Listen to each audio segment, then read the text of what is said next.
702. You're listening to the best of The Money Show. The Money Show. Welcome to the best bits of The Money Show. Some of what we thought were the best insights, the most interesting comments, sometimes just the most important things that happened on the show this week. I would like to suggest, I know there'll be someone in your life that one of these conversations will help, might add to them. They might be about to make a big decision or something like that. Might just be worth getting the podcast and sending it to them. I really appreciate it if you did that. To start, let's have a look at some of the big stories of the week. The Finance Minister, Enoch Godongwana, appointing a senior National Treasury official to now run the Government Pensions Administration Agency. He suspended the agency's chief executive following all sorts of allegations of misconduct. They relate to high-value procurement transactions, including, quite famously now, the renting of a building from a company that doesn't own the building. An astonishing story.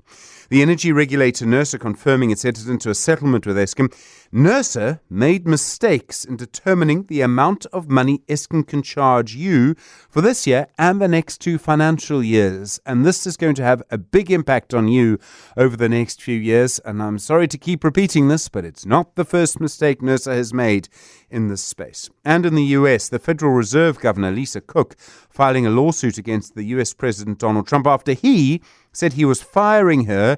The first time that we have seen a president in the US trying to fire a governor of their US Federal Reserve. It is an astonishing story. Tonight we bring you a mix of stories from the world of money from the week that has been. This week on How I Make My Money, we spoke to Nduduzo Makhathini, a celebrated pianist and composer, but also very much a music thinker, an academic, someone who has thought very deeply about music. Naturally, being born in the so-called rural areas in South Africa during apartheid, there had to be there was a necessity or even an urgency for alternative modalities of being in the world, in a sense that there was so much catastrophe going on. And maybe in those moments, song presented a kind of break. So I come from not only a family that sang, but also a village, a people, but also, I think there was just music all around.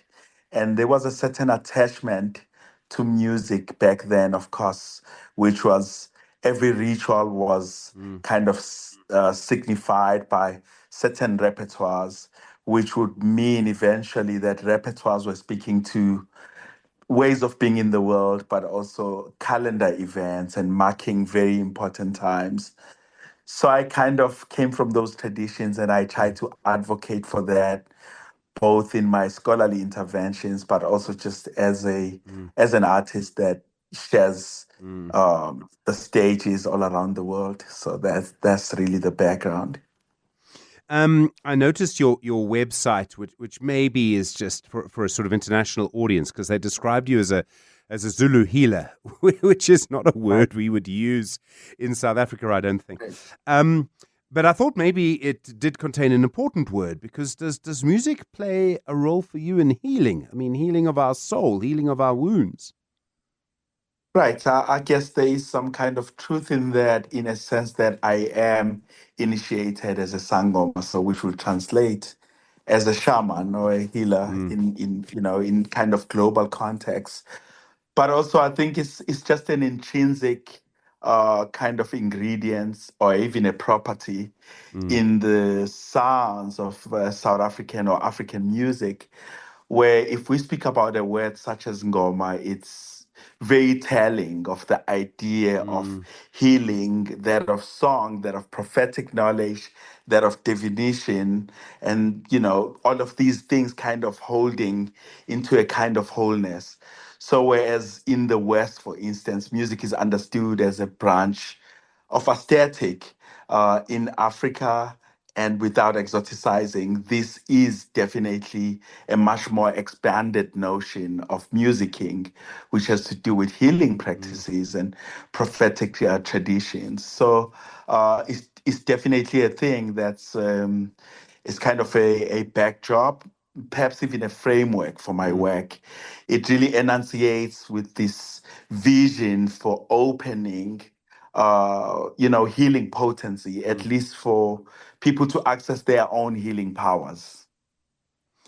Um, I wonder sometimes when I was thinking of the concept today of music healing, if Right. one of the reasons South Africa produces such amazing musicians and such kind of interesting sounds is because we're actually such a tough society. Definitely.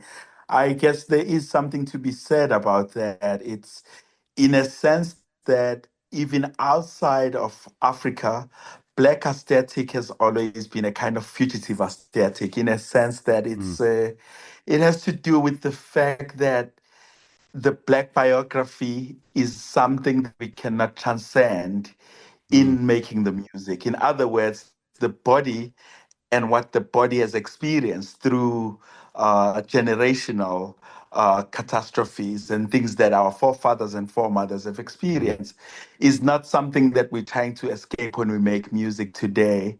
So healing is really a preoccupation that haunts our sound, in a sense that our sounds cannot really focus on entertainment that much. So, because there's just so much that we need to speak to, mm, that healing is no longer just like a buzzword or a thing that we speak about, but it's the actual praxis of music making, that we come to this sound seeking modalities of transcendence anyway, and healing being a kind of harmonizing these broken parts of ourselves, mm, whether we think of ourselves through the Middle Passage or through transatlantic problems and mm, slave trade, or whether we think about coloniality. There has always been this necessity to claim our dignity. So, where in other parts dignity becomes a default thing, it's a bad right that particular people assumes certain kinds of protocols mm, that are kind of accessed by being born. As a black body, these things are not so obvious. And so there's an urgency for our sounds to speak to how do we activate our collective memory, and how do we bring these broken parts of our biography together, mm. and so that one day we'll tell our grandkids a more coherent story of who we are. So I'm healing here go on. understood at a much deeper level of collective Mm, memory. mm. I'm I'm listening to you speak, and I'm battling to imagine you as a child in a school wearing the kind of, I think, still a sort of colonial uniform, um, and I'm trying to imagine you understanding as the world as you express it to us now, um, and imagining you also going through what children in our institutions go through, which is the sort of the wearing of the Right. uniform, the maths. Right. I mean, I imagine you probably had to learn Afrikaans, for example. I know it was I did. KwaZulu-Natal, I'm but part of but that that generation. yeah, and I can't imagine what that was like for you, who um, has the soul that you do. There, let me put it like that. Right, right.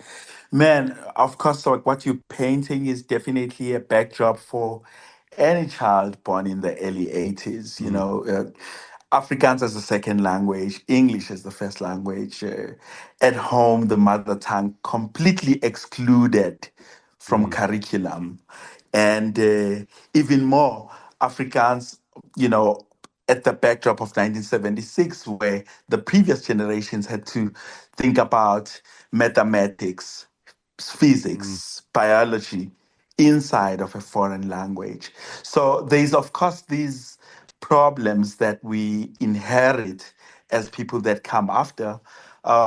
I think that's partly why maybe scholarship became a thing for me. I remember when I went to mm, study music, and part of what I thought was really a kind of rich repertoire of songs, and songs having to do with cosmological happenings, was in the university seen as being musical illiterate. So, in other words, it was rendered outside of the center, the hegemony. It was peripheral.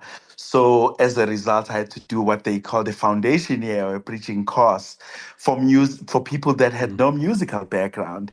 So, you can see already from that moment that the kinds of violence that come with curriculum and curriculum that ignores other types of knowing in the world. So I think, of course, by extension, this is why I would later consider doing my PhD and being in the university since 2006. I've always been there, not for the university actually, but that there is a necessity to protest such a system. And we've been doing that by way of presence and being there in the university and kind of pushing what we might think of as a pluriversity, which is maybe a future concept for thinking about a university that listens.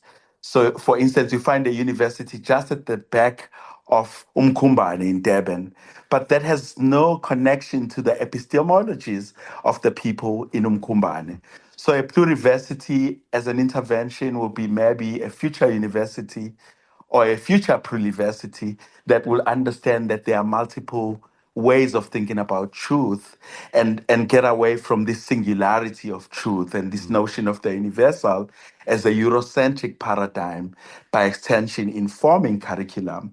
So part of why we are in the university is because of all of those sufferings and feeling that there is nothing said about my people in curriculum or even in the history. And our history, of course, in South Africa, in those years, we're studying from the arrival of Jan van Riebeeck in the Cape, 1652. So that's already problematic because it suggests that our history starts from when it gets hijacked. So these are some of the things that are not explicitly musical, but that the music is trying to speak to, actually. That was Nduduzo Makhathini sharing his journey as a pianist, a composer, someone who has been very, very interesting with music and really someone who thinks very deeply about these things. 702. The best of the Money Show from this week. In this week's episode of Investment School, we looked at the intricacies of investing in unlisted companies. Why would you go to the unlisted space when the listed space is a lot more transparent? Keet is the co-founder and partner at Knife Capital. Seeiso Matlanyane is head of equities at Prescient Investment Management. And we looked at what works, what doesn't, and how careful you need to be in the unlisted space. Yeah, so, the listed space is where all the information is pretty much readily available, right? These are public companies, meaning that everything about them is ostensibly made public, right? So they operate in a highly regulated environment. There's full transparency around their, disclosures and whatnot. But the unlisted space, like you said, that's the private market, right? So these companies are under no obligation whatsoever to disclose particular information. They're not traded on a particular platform where you can just simply look them up, and therefore they're a little bit more opaque and a little bit more, require special expertise to be able to navigate that particular terrain or landscape. Yet, if information matters to investing, and obviously it does, why would you then go into the unlicensed space, into the unlisted space? Well, unlisted and unlicensed sometimes. Yes. Well, there's the interesting word called due diligence, which is another word for homework. So you would only tread carefully into this space if you actually ask the companies that you would want to back for a list of things, do your homework, and basically use that whole concept of an inefficient market, which is a little bit of a dark art, and hopefully get some outsized advantages on pricing and growth. So by an inefficient market, you mean I know less than someone else, and therefore the someone else can make more money than me? Yeah, I think the concept of startups or high growth startups, if you just think in simple terms of a typical company life cycle growth curve, there's some point it starts, then it's a steep curve, learning curve, growth curve, and then at some point it becomes a more mature company which flattens off. And then if you can time the market well in that growth curve, early on and ride the wave towards a listing or towards an exit, which we'll talk about later. But it's inefficient in a way that there isn't perfect information. It's not a lot of analysts that talk about the company. There's not information, as you said earlier. You don't know how much the CEO owns, or the public market doesn't. The investor should. I mean, you can't go invest blindly, but that's what the due diligence is for. Okay, so to put it to one story that we know, if you invested on the day that Capitec became a listed company on the JSE, you would be very rich now. But if you had invested in Capitec, actually when it started before that, you'd be even richer now. Exactly. So if you had an in and you maybe knew the founders when they actually were, maybe they were never that desperate, but when they were at some point, private investors back them, and that's the point. The growth is much steeper there, and in that particular story, post listing, still lots of value today. So the growth continues, but that's exactly a tangible story to hang your hat on. So Seeiso, that's a happy ending story, right? There are lots in the unlisted space that are not happy endings because maybe you did your homework very badly. Yeah, exactly. I mean, ultimately, what you're looking for is a way to be able to get safely into an investment and then get out, like you said, with a happy ending. But so often is the case that things go wrong, things slip under the radar. The homework or the due diligence is not thorough enough, and maybe a couple of T's were not crossed and a couple of I's were not dotted, and it could result in a train wreck. But same goes for, I think, any type of investing, whether you are in the listed space or you are in the unlisted space. I think the key distinction is that in the listed space, there's a bit more scrutiny, there's a bit more eyes looking at it, that therefore gives you a bit of a guardrail, a bit of a safety net. You can also see what other people are doing, whether they're dumping the stock or buying it. You can to some extent. I mean, so the price is the reflection of the direction of, whether people are buying or selling the stock. But ultimately, the transparency in the listed space is an attraction, and the accessibility in the listed space is the attraction. But it also comes with its own drawbacks, and some of those are nastier than others. So there's quite a bit of volatility, could be sentiment-driven volatility, because basically anything that happens sort of hits the public and is immediately reflected in the perception of that particular company via the share price. Keet, that issue of volatility, if you're in the unlisted space, you probably need to have a bit of an appetite for it. This is not something where you just invest and forget about it like you can with an index tracker or something. You have to actually be quite an active investor. Yeah, and diversification also counts. So I would, as a definitely keen venture capitalists and backing South African startups particularly all the way, I would be the first one to say that your alternative asset portfolio needs to be part of a balanced portfolio. Yeah. So don't only invest there. And then when one invests in a unlisted space or an alternative asset class, it itself should be diversified. You can't just back one company and hope for the best, because then you're bargaining a lot on luck. But it is illiquid, so you need to be along for a long journey, because it's not as if you can wake up maybe 3 years later and say, well, I actually want to now sell my shares in this company. You can, there's a process and stuff, but selling shares in an unlisted company is not the same as phoning your broker or going to Easy Equities and just sell. So it's a longer term view. It's much more illiquid, but in that lies also some advantages. And you need to be as active as one can be. Not everyone is a venture capitalist, but in our case, for instance, we would want a seat on the board. There's some minority protections. There's some influence that we can have, information rights. And generally, you will invest where you can actually have an advantage of connecting some dots into a value chain that you already know. So in our case, it's specifically innovation or technology-driven businesses, and with proven traction that we help scale, mainly internationally. But some others as education technology funds or health tech funds, or something that's in a vertical where there's already a portfolio of companies, already a knowledge base, and channels that one can plug it into, and that's sort of the holy grail, should you also be careful of how much you invest in unlisted shares? You don't want to put all of your eggs in that particular basket. No, I think in a typical balanced portfolio, it should be around 5 to 10% of your assets. But if you are a bit more have an appetite for risk, or it could be up to 20% or so. But even the Silicon Valley venture capitalists, when they start making their money on carried interest, and that they would use their personal wealth, but only put 15-20% behind these type of assets. So that's kind of the metric. I don't think it should be 0, but if you're conservative, probably should be 5%. Seeiso, I'm trying to think of it now from the company's point of view. Right. So there are advantages to being listed. I realize there are costs, and listing comes with costs, and we know that. And we saw that with Valterra Platinum, for example. There were costs. Yes. But what is the advantage to being listed? Everybody knows how much the CEO earns. Yes. But what is the advantage then to being unlisted? I mean, for the companies, they have to make a decision about what to do. Yeah. So, I mean, ultimately, all companies go to the markets to try and raise capital, whether it's for expansion, whatever you.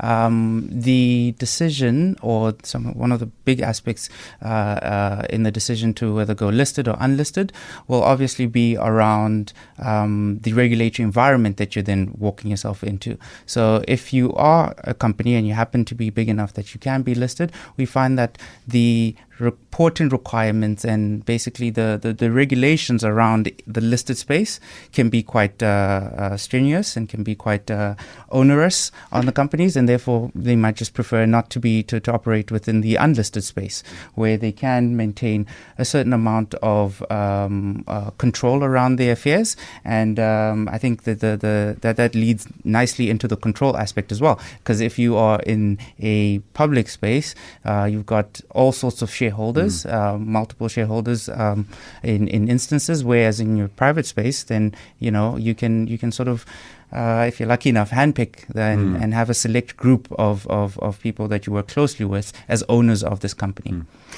There comes a point, I suppose, for a lot of companies when you get, size matters, right?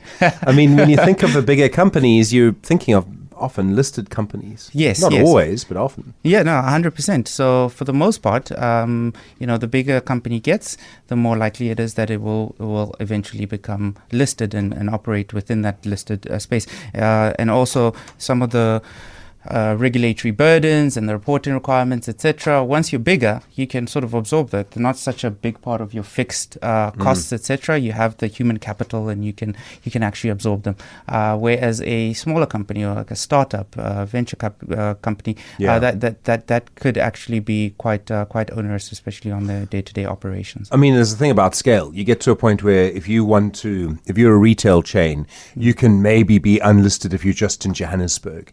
To be in Gauteng is actually quite difficult, and to then be across the country, you're going to need so much capital. Exactly. The listed space obviously gives you access to easy capital or accessible capital, whereas in the unlisted space, it's not maybe so accessible. There's I think as an investor, there are higher barriers to actually entry, unless of course you do it via a fund. But it's not as easy as pulling out your phone and simply just saying I'm going to deploy my capital in company XYZ. Keet, we see a debate from time to time. Is the JSE attracting as many listings as it used to? And there was a time when they seemed to be losing. They seem to be gaining some now, from what I can see. Is there something that the JSE has done, or something specific that has affected the decisions companies have made about listing or not? I realize sometimes some things are out of their control. Some things are about much bigger decisions, again, like Valterra Platinum coming out of Anglo American. But is there actually something in the environment that kind of leads to a trend of, listing or staying unlisted?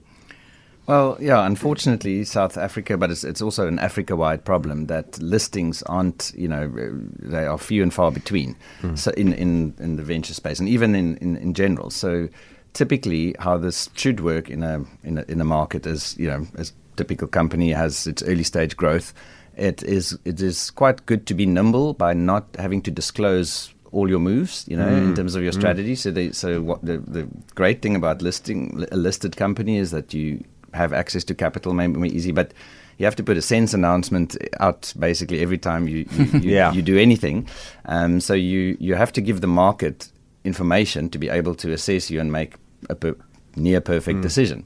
Whereas you don't have to do that as an unlisted company. And specifically technology, intellectual property rich companies specifically do not want to tell the market exactly what they're doing or what their next market is or what their moves are. And so I think from that perspective, it's good.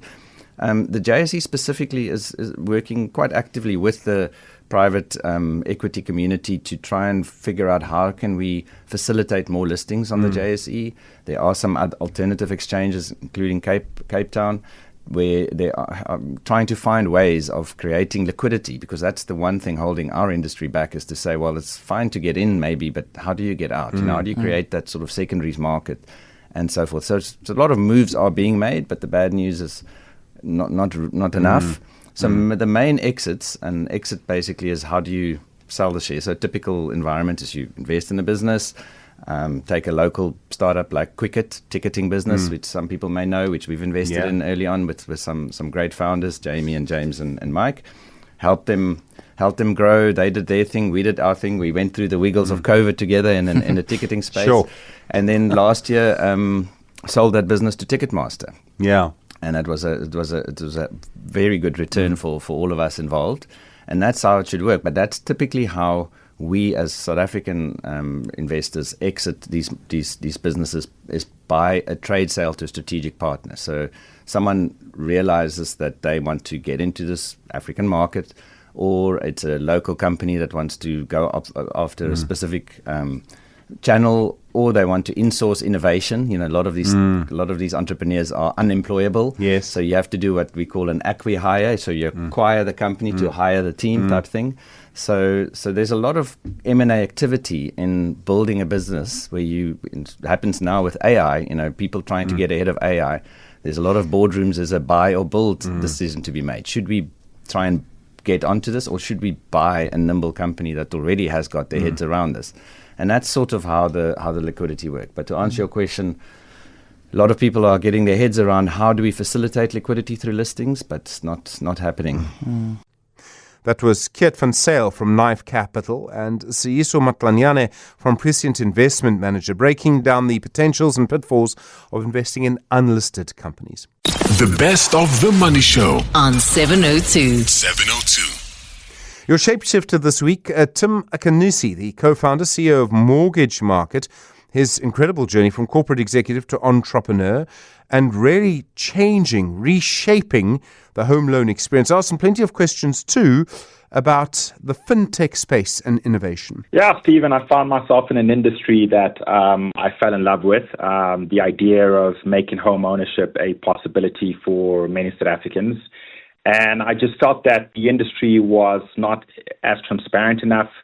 It wasn't as accessible enough for the average South African. And so it wasn't an easy decision to, leave the trappings of a corporate career to pursue this venture. But I knew that if I didn't do it, I would someday be sitting in my chair, regretting that I didn't make my mark when I saw the opportunity. And so being able to launch a marketplace platform that effectively enabled many South Africans today to be able to get access to the best home loan deals, and to do that with a great deal of convenience, transparency, and also to get rewarded in the form of a cashback amount just for self-serving, that was really the mission.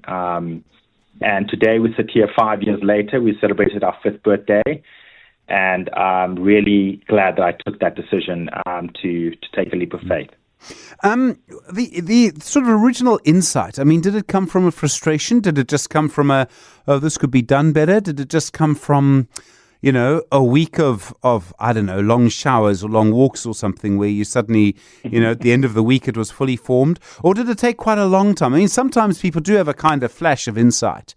And you sort of walk away from that insight, and you actually know what you're going to do next. Yeah, Stephen, it was a bit of both. I started out, I was headhunted to go back to Nedbank to start a channel called Home Loans Digital Channels. And essentially the idea was Nedbank at that stage had lost just over $1.5 billion in the global financial crisis. This was back in 2011.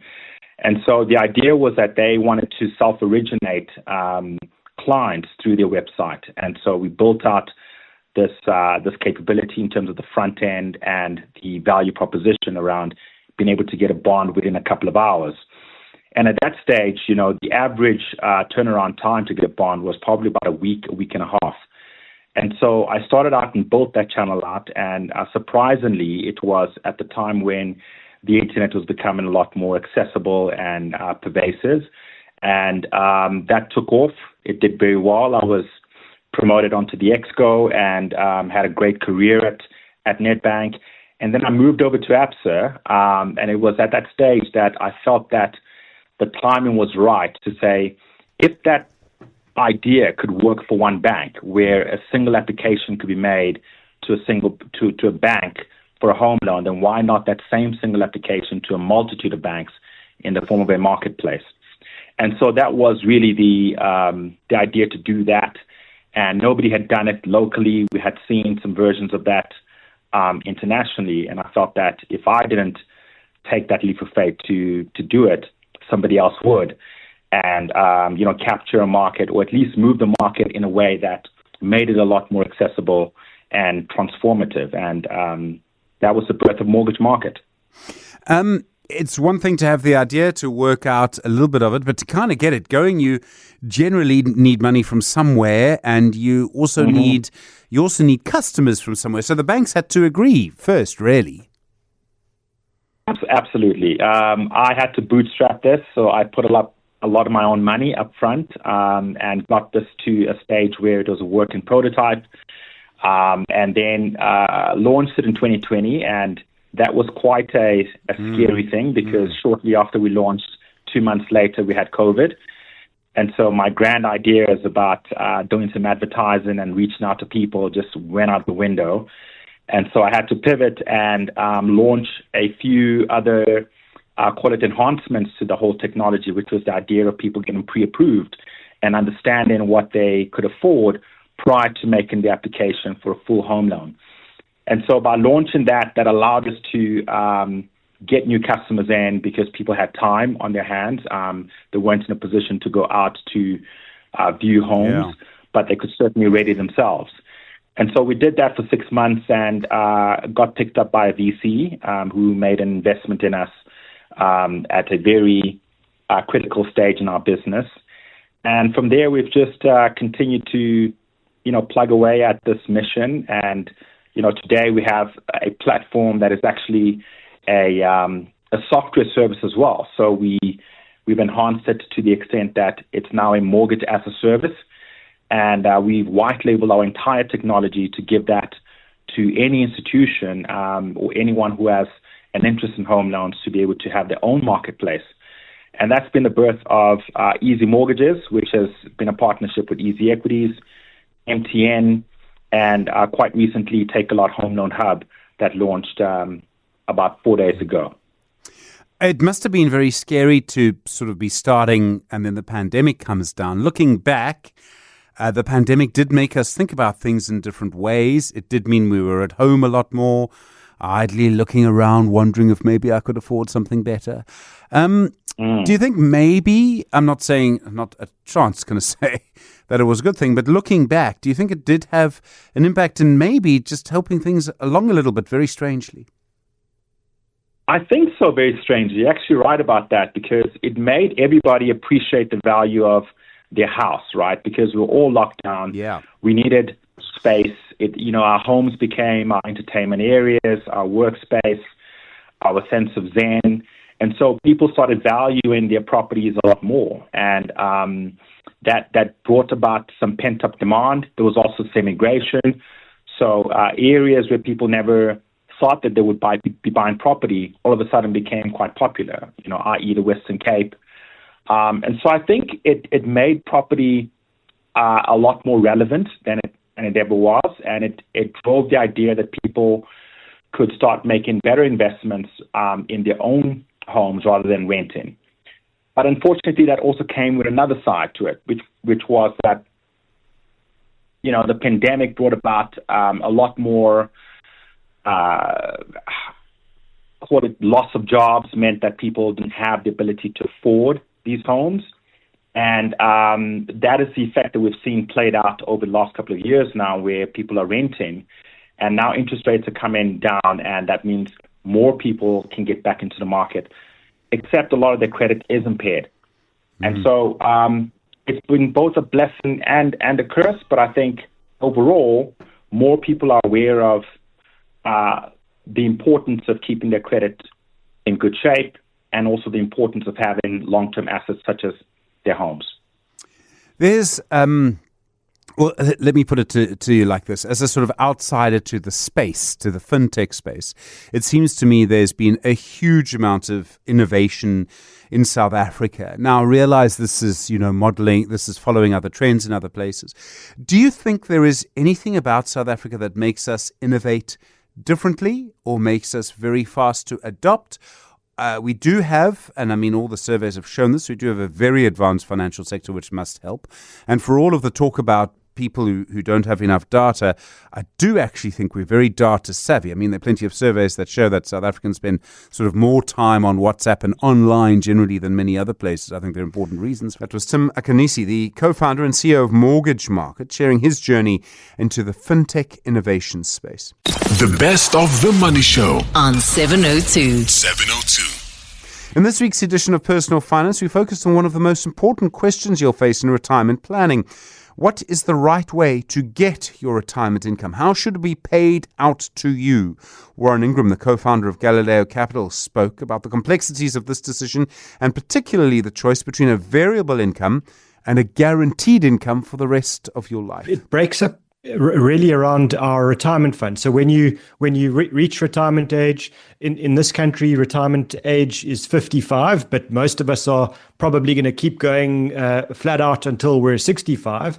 And when you get to that age and you officially retire from your RA or your pension fund or your provident fund, you're faced with the choice at that time to either take the money as a monthly pension, and that's kind of something that a lot of our parents or maybe our grandparents would have known about.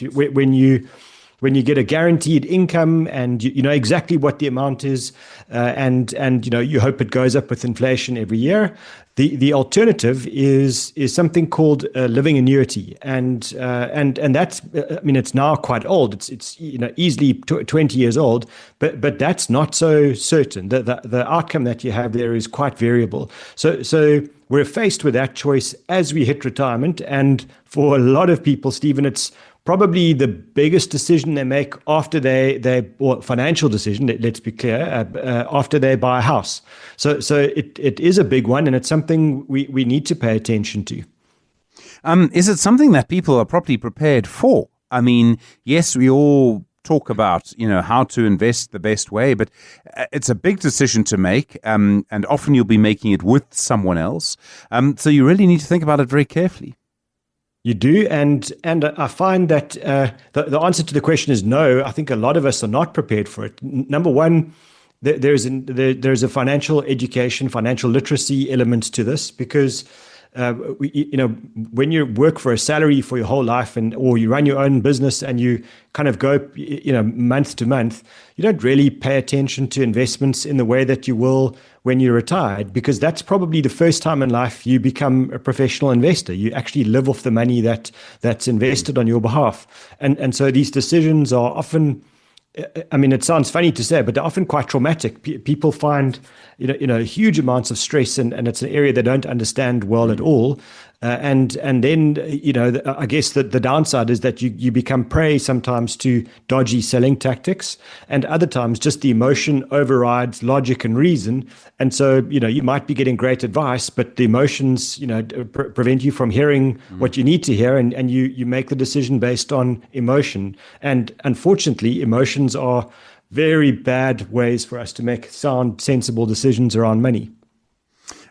Okay, so let's just sort of start with these two things then. How do you get a guaranteed income from your retirement investments? How do you make that work? So these are the industry jargon for these. They're typically called life annuities or guaranteed annuity, and they will be the guaranteed pension.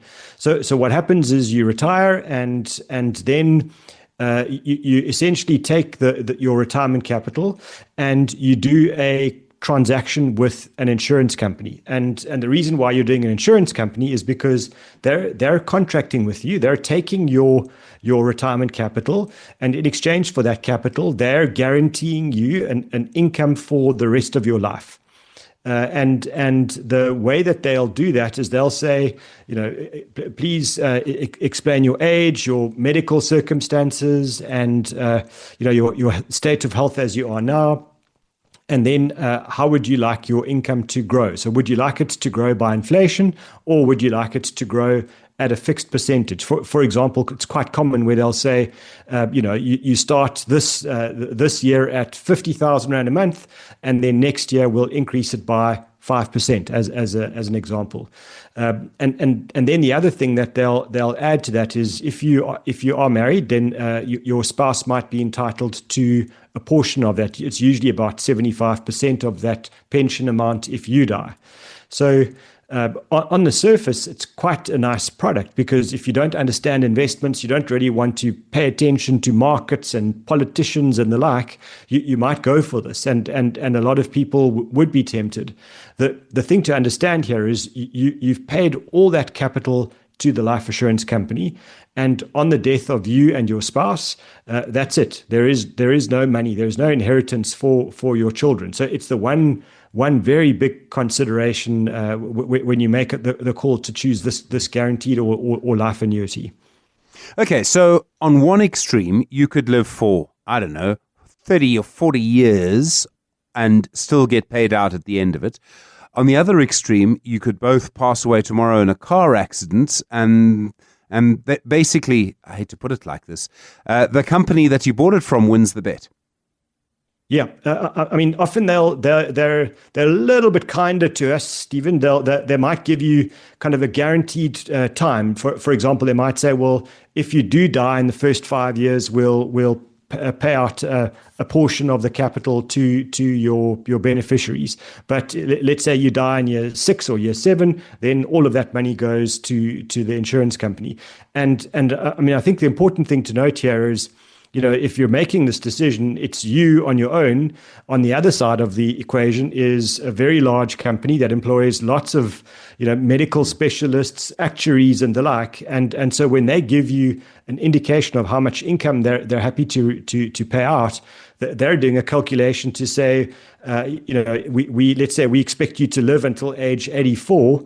If you die at age 80, then as the insurance company, they win. And if you die at the age of 99, then you win. And well, you don't win because you're dead, but financially you're better off than if you had died on the day that they expected at age 84. I presume it also means that if something happens and you need a little bit more money now, there's no way that you can get it. If you have a medical emergency or something, you have to make other provision for it because you won't be able to get it. Exactly right. So your capital is gone. That money is paid. It's basically almost just one very big insurance premium. There is a contract, and what you get paid on a monthly basis is it. There is no negotiation. There's no going back or undoing it or the like. You've done this. Once you start that process, it runs for the rest of your life in the most literal sense. Okay, and then we don't know what's going to happen, but what happens if inflation suddenly goes to 20%? I mean, you would have to make sure that's priced in quite carefully. You're hitting the other very sore point on something like this, because there was a time in South Africa where inflation would go right up to sort of 15%. And if you were, if you'd selected an option where you said, I'm happy to start with a little bit of a higher monthly guaranteed pension and very happy just to take 5% escalation, you would be in real trouble that if inflation runs at a level of 10 or 11 or 15% a year for a period of time, because it's going to erode the buying power of your pension very, very quickly.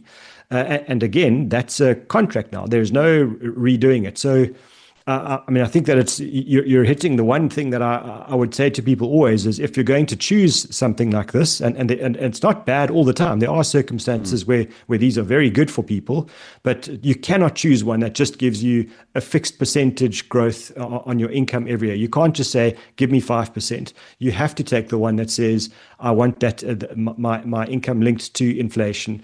And the reason why you might be tempted to take the fixed escalation at, let's say, 5% a year is that they might say your starting pension, if you want to take an inflation increase, is going to be 50,000 Rand a month. But if you want the fixed escalation of 5% a year, we'll start you out at 55,000 Rand a month. So it's a little bit tempting to take the higher income on day one, because we don't understand buying power and we don't understand the impact of cost of living on our money over a decade or two.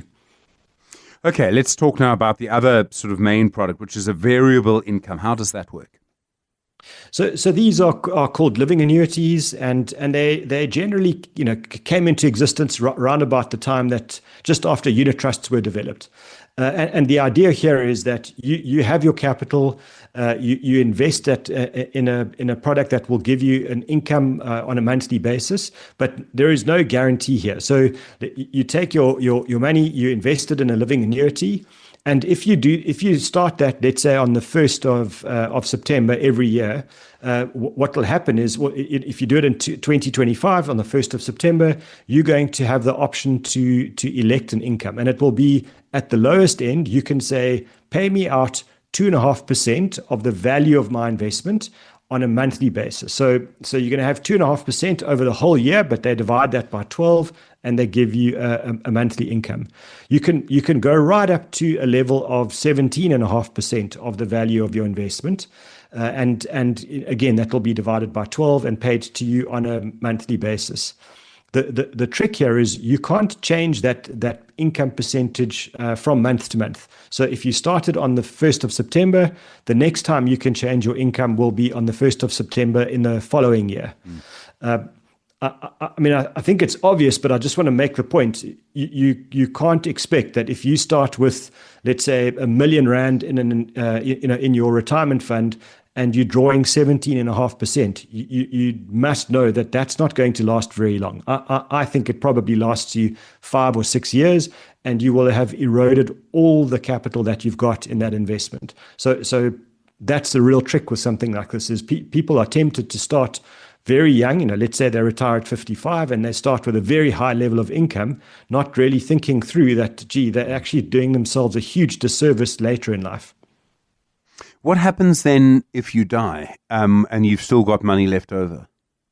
If you've managed your living annuity well, and you have children or other financial beneficiaries, you can nominate them as beneficiaries on this investment, and it's treated as a life assurance product. So from that perspective, you can nominate beneficiaries who immediately will become entitled to the balance of your living annuity. So if you've done well and you get to age 99 and you die at that age, and there's you don't have a spouse and your children are still alive, they become beneficiaries of that money.